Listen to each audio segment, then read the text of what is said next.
Olá, olá, gente linda, bem-vindos ao Bunker Holístico, Adriana Costa aqui conversando com vocês.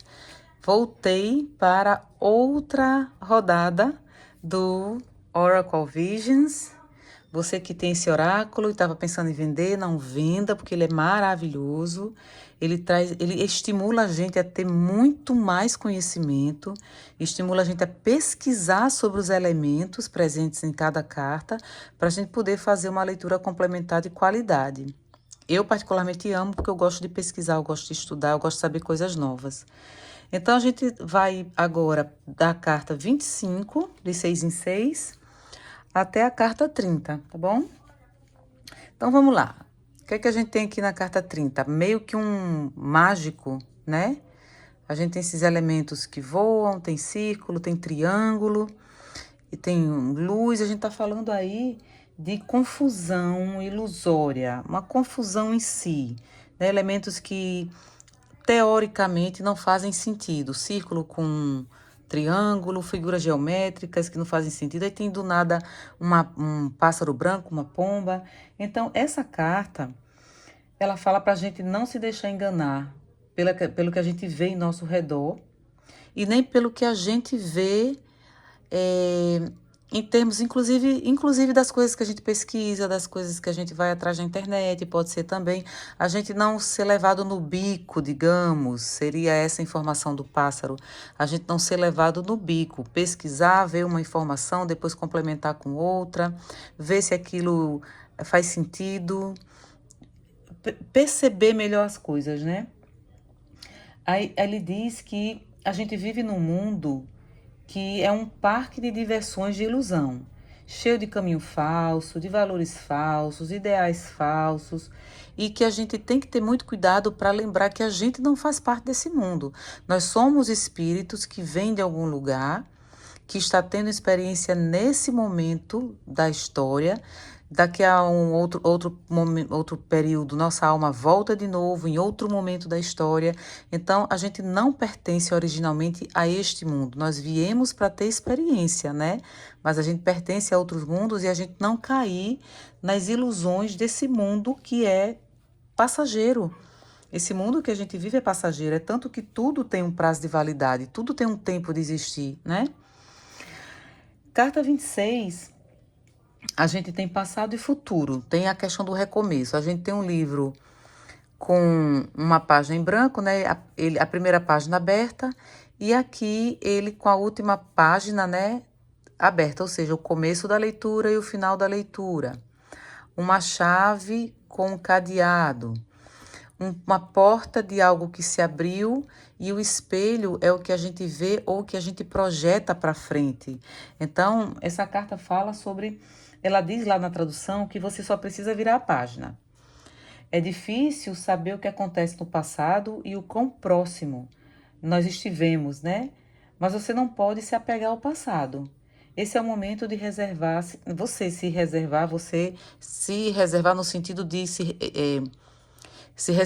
reservar para perceber o novo, reescrever um novo capítulo para o futuro.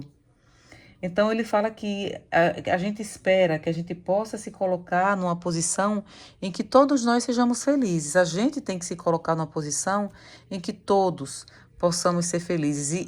Essa história do passado fala de desapego, né? A gente não deixar de valorizar algo do passado que foi importante, mas o caminho é para frente, né? A carta 27 fala sobre atração, sobre magnetismo, sobre paixão. Olha que muito elemento vermelho, é a cor da paixão. A gente tem um pássaro vermelho indo bicar uma rosa vermelha. A gente tem uns pirilampos aqui. Como é que a gente chama esses passarinhos que são atraídos para a luz e quando chegam lá na luz eles perdem as asas? Tem um nomezinho, eu esqueci. E a gente tem aquela planta carnívora, né, que ilude o inseto. O inseto pensa que é uma planta comum, vai lá tentar se alimentar e a planta pega. Então, todos os elementos aqui falam de ilusão. De repente, essa rosa vermelha deve estar reservando alguma coisa para esse pássaro que, quando ele for tirar o néctar, pode surtir o mesmo efeito desses pirilampos aqui, que quando chegam na luz as asas caem, né? E eles morrem. Então ele fala que para cada homem existe uma isca que ele não consegue resistir em engolir. Cada homem no sentido de seres humanos, tá bom, gente? Não é homem sexo masculino. A mulher também, né? Para cada mulher existe um risco que ela não consegue resistir em engolir. É a gente ter cuidado com as ilusões, a gente ter a paciência de perceber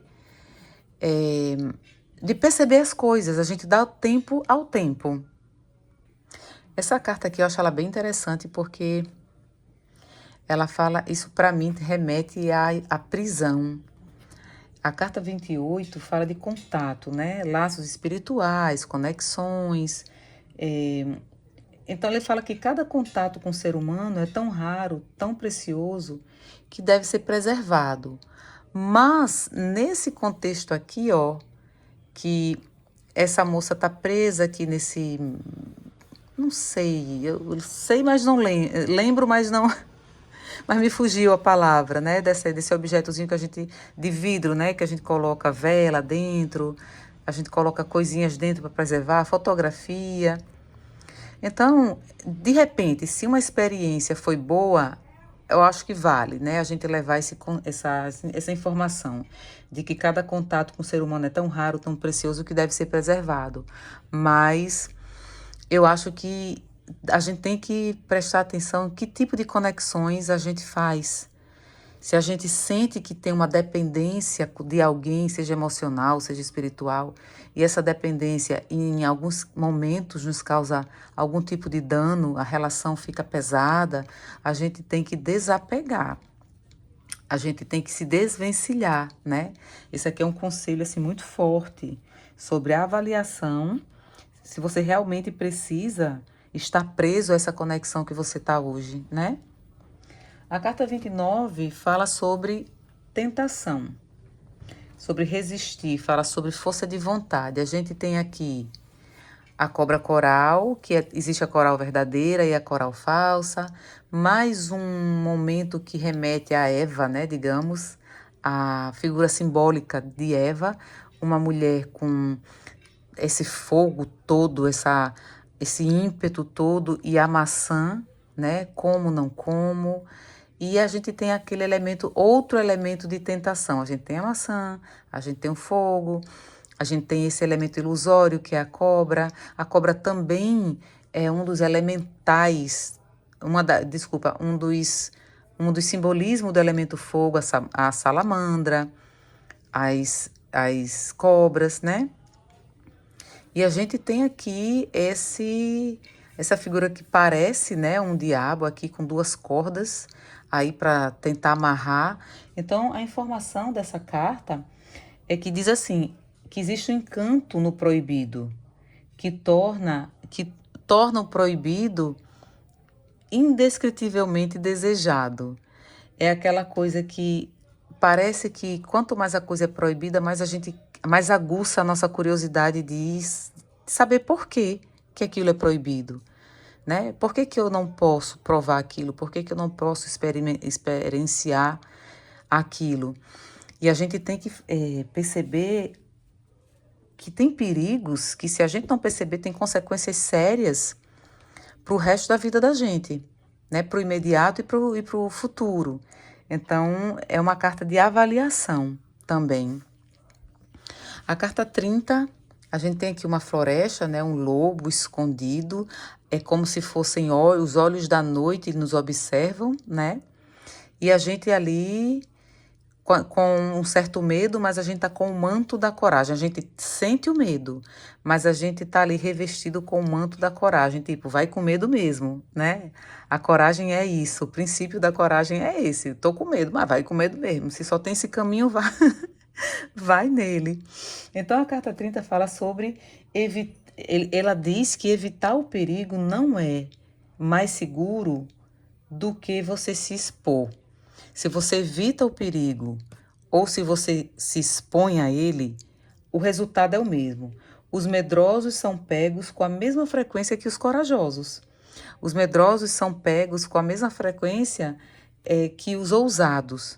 Então é aquela coisa, o que tem de ser, a informação dessa carta é com medo ou sem medo, o que tem de ser, vai ser, né? O que deve ser, será. Então, a pessoa é quem tem que avaliar se é o momento dela arriscar, com medo mesmo, ou se esse medo causa algum desconforto orgânico, uma dor de estômago, uma ansiedade, um suor, um calafrio, uma azia, se causa algumas coisas ruins, então não vá. Nessa história, assim, vai com medo mesmo, é como se fosse assim, pera, calma, né? Então, é meio que a carta do freio ou do avanço, depende de como você sente o desafio que se apresenta na sua vida, né?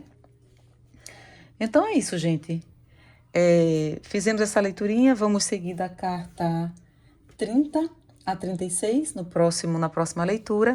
Espero que vocês tenham gostado. Você que tem esse oráculo, estude todos os elementos, pegue na internet o significado de vários elementos para você enriquecer a sua leitura. Eu enriqueço a minha quando eu atendo e faço uma leitura de final, né, de mandala, um conselho. Quando eu uso esse deck, eu primeiro revejo todos os elementos para dar o máximo de informação possível e não ficar presa só à tradução.